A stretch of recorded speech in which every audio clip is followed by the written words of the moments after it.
Buenas tardes, desde la Biblioteca Las Cruces, una nueva entrevista, en este caso a un ciclo que estamos comenzando hoy, que se llama Las Cruces, la arquitectura en el paisaje. Como primer invitado a este ciclo tenemos a don Fernando Pérez Oyarzún, que es un destacado arquitecto, Premio Nacional de Arquitectura 2022, entre un currículum que sería largo de contarles. Yo creo que más bien en la conversación vamos a irnos conociendo. Muy bien. Don Fernando. Encantado de estar acá, un lugar que aprecio mucho. Cuéntenos un poco por qué aprecia tanto este lugar. Pues partamos ahí. Lo conocí gracias a mi señora, ¿Ya? en realidad. Ella fue la que me invitó por primera vez a Las Cruces. Bueno, la verdad que para mí Las Cruces era un lugar un poco mítico,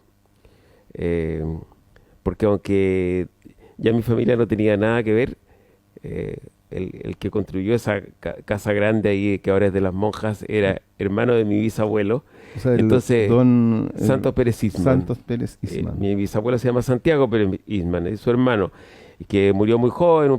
Pero Estamos hablando de 1896, exactamente, al final del siglo... Exactamente. Entonces, en la familia siempre se hablaba de Las Cruces, pero yo nunca venía.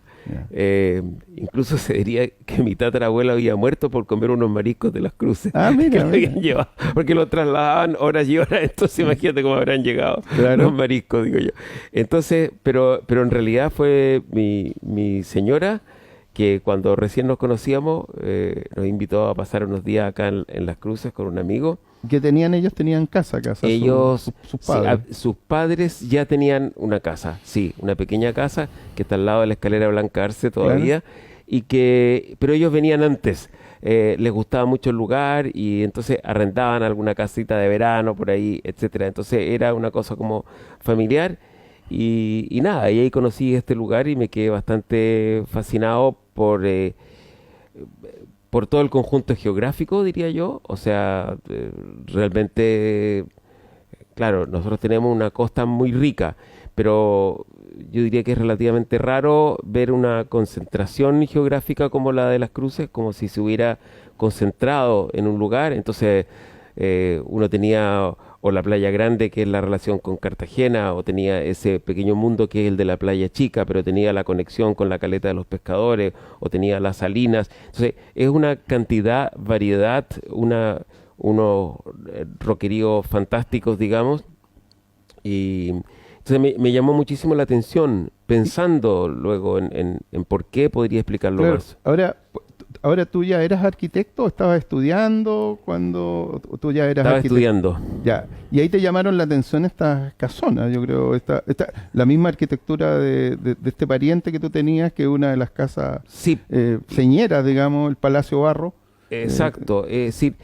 Pero yo diría que no solo la arquitectura. A ver, yo creo que me llamó la atención. Es muy bueno esa idea que ponen arquitectura en el paisaje. El paisaje porque, natural. Claro, porque hay un tema que es muy, muy mítico, que algunos dicen que se remonta como incluso a la cultura griega, que es la relación entre el mundo agrícola y el mar. ¿Ya? Esa relación no se da siempre y tan frecuentemente y muchas veces se pierde con el tiempo, en la medida que los lugares se desarrollan. Pero en general, el origen de muchos balnearios de nuestra costa central es agrícola. Por ejemplo, Matanzas era la salida del ganado de los jesuitas y ahí se mataba, en realidad sacaban el cebo y lo enviaban exportado. Zapallar llegó a tener, si no me equivoco, un muelle para la exportación de trigo. O sea, quiero decir, eran pequeños puertos agrícolas que entonces unían esa cultura agrícola con esa cultura marítima. Ya. Y eso es un intercambio. Esos son los orígenes, podríamos decir, de los pueblos costeros. De muchos pueblos costeros. Generalmente hay alguna conexión agrícola, o por ejemplo, el dueño de alguna hacienda que quiso hacer un proyecto inmobiliario de alguna manera, como acá mismo en Las Cruces. Como el caso nuestro, que pasamos de ser una caleta costera, digamos, a un balneario. Exactamente, ¿Claro? exactamente. Y pues empiezan a construir estas casonas. Entonces, a mí me impresionó, yo creo, esa conexión, por ejemplo, que todavía en Las Cruces, con los años que tiene, se conserve esa conexión con el estero que da lugar a la Playa Chica, por ejemplo. La Hollada. Que es como una entrada, o sea, una salida de ese mundo agrícola hacia el mar y una entrada del mar hacia ese mundo agrícola. Son cosas de un valor geográfico tremendo. Y al mismo tiempo, que Las Cruces, en ese contexto, en esta cosa un poco mítica de ponerle nombres también de colinas romanas, ¿no? Como Quirinal, Vaticano, etcétera. Claro. Lo que demuestra un poco el entusiasmo que debe haber generado entre los primeros usuarios de balneario, ¿no? Tú sabes que esto siempre fue un juego, ¿eh? Como esta chilenidad que tenemos, esto ser humorístico, porque era un juego. Por ejemplo, le decían a la gente del Vaticano, no se autodenominaron el Vaticano, sino que la gente del Quirinal les empezó a llamar Vaticano porque habían estas casas, que en todas las casas había un cura que hacían misas diarias, entonces ellos decían, no, que ustedes viven en el Vaticano. Entonces ellos, para también molestarlos por el otro lado, les decían, entonces ustedes viven en el Quirinal. Que es el lugar de la política. Política, claro. Entonces finalmente estos nombres no aparecen como muy serios, digamos. Aparecen en el juego, pero en todo caso se situaban a un nivel alto. Claro. Se situaban a un nivel bastante alto. Y yo creo que es bonito mostrar que también la arquitectura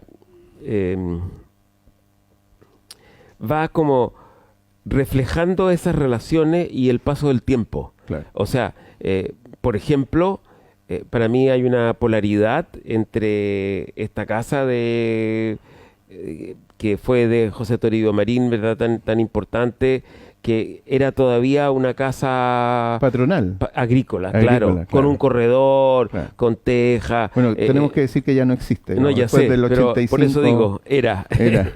Que era. Entonces, esta casa que representa como justamente la llegada del campo, claro, y podríamos decir, así llamado palacio o no sé qué, que representa otra altura, otra geometría, la idea de visión, de visual del gozo del mar, o la misma mítica Torre de los 10, etcétera, claro, que va mostrando como esa transformación que yo decía, de la cultura agrícola a la cultura balnearia, y después, no sé, hay cosas muy interesantes. Algunas de las casas que están como en ese camino a la Playa Grande, según mis datos, fueron importadas prefabricadas, claro, ¿verdad? Alguna de Canadá o de, claro, lugares así, digamos. O sea, quiero decir, un amigo mío inglés escribió un libro sobre la historia de arquitectura en Cambridge, en Inglaterra. Y yo le decía, ¿tu historia de la arquitectura en Cambridge? No, me decía, no es una historia de la arquitectura de Cambridge, es una historia de la arquitectura contada a partir de Cambridge, que es distinto. O sea, yo quiero hacer una historia de la arquitectura. Y utilizo los ejemplos de Cambridge. Uno podría decir que en Las Cruces también uno podría decir cómo va cambiando la arquitectura desde esa primera casa como patronal, claro, a estas grandes casas balnearias, a la introducción de la prefabricación, incluso algunas casas como más contemporáneas, claro, por así decir. Y después ponte tú todo esto que fueron las cabinas, que fueron, podríamos decir, los primeros edificios, una cosa así. Exactamente, claro, las cabinas, o por ejemplo, el mismo Trouville u otras que están en esa zona, con la cultura de las galerías, por ejemplo, ¿no? O sea, la vidriera, ¿no? Claro. La vidriera como un elemento típico. Y es interesante porque quizás no se dio tanto en Las Cruces, pero muchas veces las casas de balnearios fueron los lugares para la arquitectura experimental. Porque un personaje, por así decir, que tenía una casa en Santiago como muy formal, se podía dar el lujo de tener una o más informal, o más distinta, o más extravagante, o lo que quiera, en el balneario, claro, ¿no? Entonces muchas veces los arquitectos gozaron como de un grado de libertad mayor en casas de balnearios que en casas de Santiago o de esas. Oye, Fernando, ¿cuánto crees tú de lo que podemos ver ahora, digamos, es gracias a que este lugar fue declarado zona típica? ¿Crees que o sea, la zona típica tiene algún, digamos, fundamento o para lo que podemos ver ahora, digamos, porque podemos seguir viendo todo esto que tú me estás contando? Sí. A ver, yo creo que sí tiene valor. O sea, la idea de zona típica, que yo creo que es un mal nombre, ¿ya? Porque quedó de un momento en que la visión, a mi juicio, era un poco escenográfica, y por eso se llama zona típica y pintoresca, ¿no? Claro. Pintoresco es un concepto muy del siglo XIX, que se utiliza en inglés picturesque, que es lo que es pintable, por así decir, ¿no? Son cosas como distintas que los pintores amaban de pintar, entonces por eso son picturesque, ¿no? Entonces la gente salía o viajaba para ver cosas pintorescas, que esto quería decir un poco distinto de aquello a lo que estaban habituados. Claro. Y que tenía. Entonces, yo creo que ese es un concepto que ya está un poco sobrepasado, pero es el nombre que ha quedado de eso, digamos, y que para mí tiene un componente un poquito escenográfico, ¿no? ¿Cómo lo hubieras llamado tú? Que zonas de valor, por así decirlo. De valor, zonas de valor arquitectónico, histórico y social. O sea, yo creo que... Pero lo que quiero decir es que tienen un sentido, a pesar de que tienen ese nombre que a mi juicio queda un poco atrás, tienen un sentido porque en un momento dado la historia del patrimonio ha sido la historia de la protección, por así decir, ¿no? O sea, la idea de proteger, especialmente a fines del XIX, surge cuando la gente ve amenazas. Es así. Claro. Por ejemplo, Rodin hace ese libro, Las catedrales en Francia, con sus dibujos, porque piensa que las catedrales se van a acabar y que esos son la historia de Francia y que por lo menos hay que dibujarla y hay que decir que son importantes. O sea, esa idea de peligro es detonante como de la idea de protección, y se generan los inspectores de monumentos y surge la idea de monumentos, etcétera.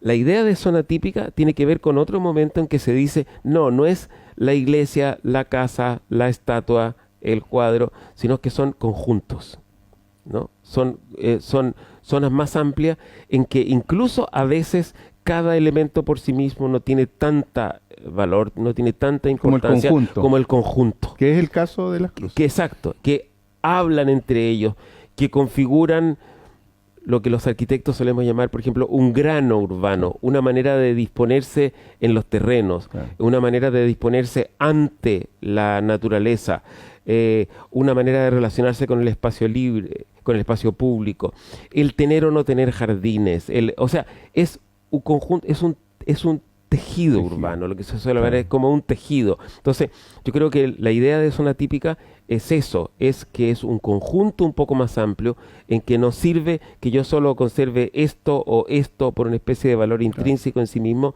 sino, hoy día se diría mucho más, en un diálogo, en este caso, con las preexistencias geográficas, con las preexistencias históricas, ¿no? Y que, bueno... eso te ha permitido a ti ver este desarrollo, digamos, desde que tú viniste la primera vez. Exactamente. Y como que esto se ha ido conservando, o sea, bueno, no ha pasado mucho el tiempo.